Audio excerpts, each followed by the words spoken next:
Welcome to MTB Cooking. Today we share a recipe of pork chops in a creamy mushroom sauce. This is the easiest dish to make, but we really recommend you to try it out as it's so delicious. Start out by seasoning some pork chops. We use those with the bone in them for good flavor. Add salt, pepper and fresh rosemary and just kind of rub it a bit into the meat. Do that on both sides.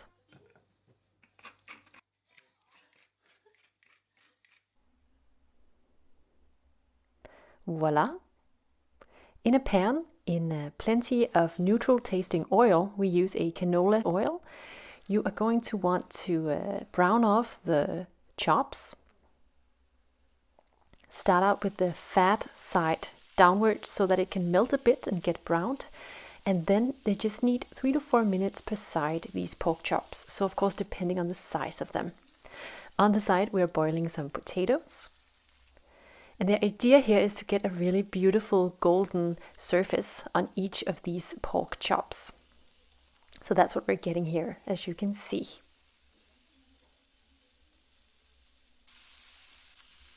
When the time's done and the golden brown surface is on both sides of each chop, take off these pork chops from the pan and just leave them to rest. So in the same pan with the great fat from the pork chops and the taste as well from them, add in chopped onions and chopped mushrooms together with a big piece of butter. So that's going to melt together with the vegetables. What we're doing here is we are letting the water evaporate from the vegetables, so it's not going to be a complete wet mess.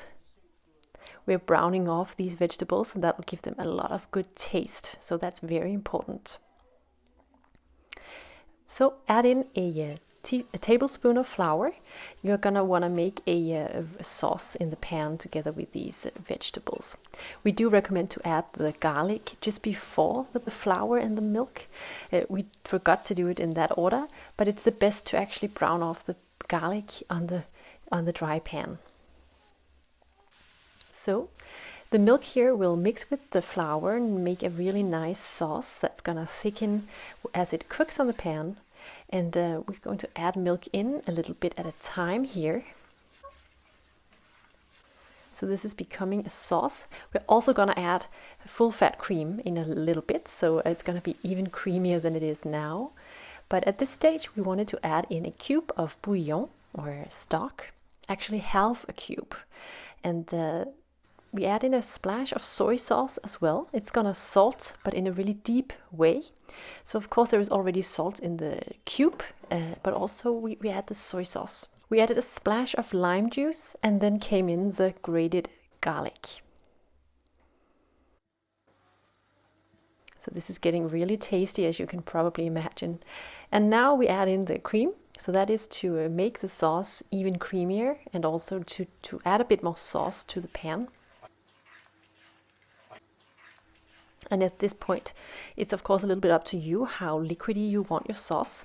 You also will need to taste it for whether it needs seasoning, but salt and pepper would probably be very good to add at this stage in the quantities needed. Add those pork chops back into the pan so they can just be heated up a bit again, and of course add some of their flavor to the sauce. Of course, they were already adding some flavor to the pan before we started making the sauce. Of course, the juices of the pork chops is also a good idea to add in. And then it's all about serving with boiled potatoes, with of course a huge chop on the plate with the sauce, and then with a couple of steamed asparagus on the side. So that's really spring-like, and of course that's the season we're in. Then it's all about digging into these juicy pork chops with the beautiful creamy sauce that has so much flavor in it, as you can probably imagine. And of course that bone that sits on the pork chop is really helping to provide a lot of flavor to the meat and to the dish entirely. Thanks a lot for watching MTB Cooking on YouTube. We really appreciate it. We look forward to showing you yet another video very soon. Bye bye.